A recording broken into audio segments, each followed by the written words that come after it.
Welcome back to HSC Cooks. I'm Shelly, the Humane Education Manager at the Humane Society of Charlotte, and today I have with me my two kitchen assistants. This is Franklin and this is Cookie.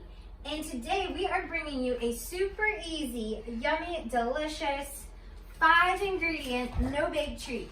These are yummy, yummy, yummy cinnamon oat bites. And they are super easy to make. Anybody can do this.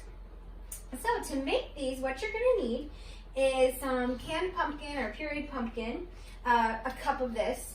So a quarter cup of milk, a quarter cup of peanut butter, and then a total of 3 cups of oats, but you're going to need to divide it. So I've got 2.5 in here, and then I've got another 1/2 cup in this bowl.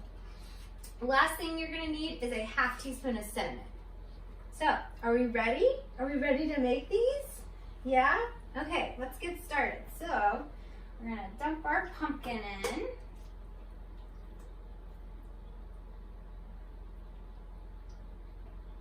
There we go.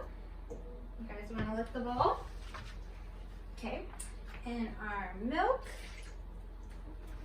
And our peanut butter.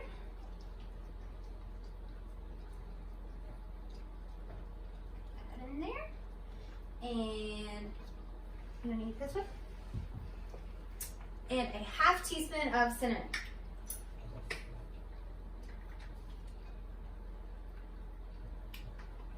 All right, now we're going to mix these together with a hand mixer, or if you have a stand mixer, you can do that too. Start on low speed so that milk doesn't go splashing everywhere.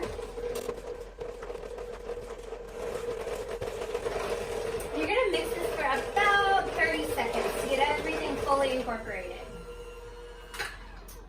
And once it's all mixed together, we are going to gradually stir in our oats. So gradually is the key word here. If you dump them all in at once, it's going to get clumpy and clunky and it's kind of hard to mix. So we're just going to do a little bit at a time.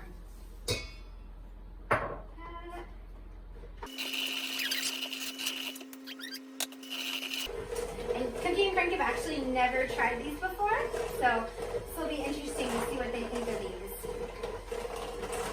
We've actually never had like cold treats. Usually everything's at room temperature, or if they're really lucky, they get something heated up.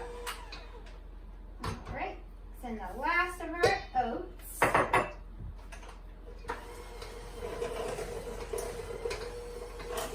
As you're going, or in between, you can stop and make sure you scrape down the sides of your bowl so you get everything fully incorporated.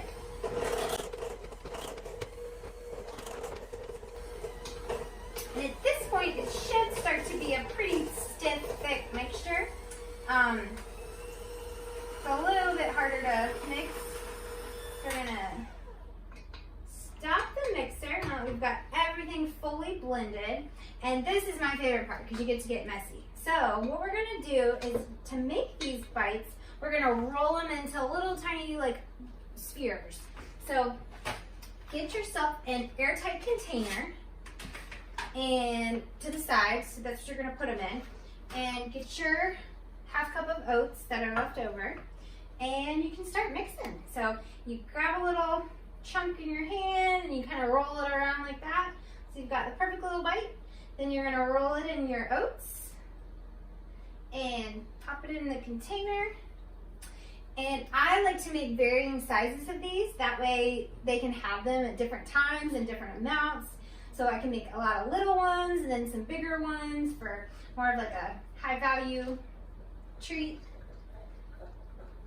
Also, Cookie is noticeably smaller than Frank and needs less calories than he does to maintain a healthy weight. So I'd like to have some smaller ones for her so that she doesn't pack on any extra pounds.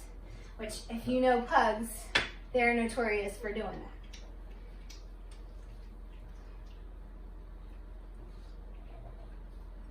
All right, so just continue to roll them all up until you've got them all coated and all in your container.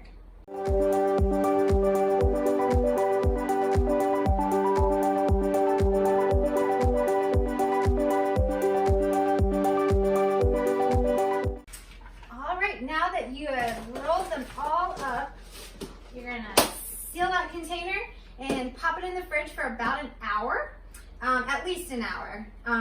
That's how much time it'll take for them to really firm and set up. So now we're gonna set that in the fridge, but this is a finished batch I made right before this. Would you guys like to try these? Okay, are you ready? Now, side note, I'm letting them eat these together and enjoy these together because I know they're great with each other and they're fine with food around each other. There's no aggression at all. But not all dogs are like that. Some dogs have a little bit of resource guarding and aren't okay with eating real close to other dogs. And that is okay. It's our job as humans to know what their limits are and what their likes and dislikes and what they're good at and their tendencies, and then set them up for success. So if you know your dog is maybe not so great with food around others, then make sure you don't feed them together. Alrighty guys, are we ready? Can we sit? Good sit. What do we think? Well, I would say they're a hit. So these will keep up in your refrigerator for about a week. So as long as they stay refrigerated in an airtight container, you can store them for a week. But that is all for HSC Cooks today. Thanks for joining us, and we hope you tune in next time.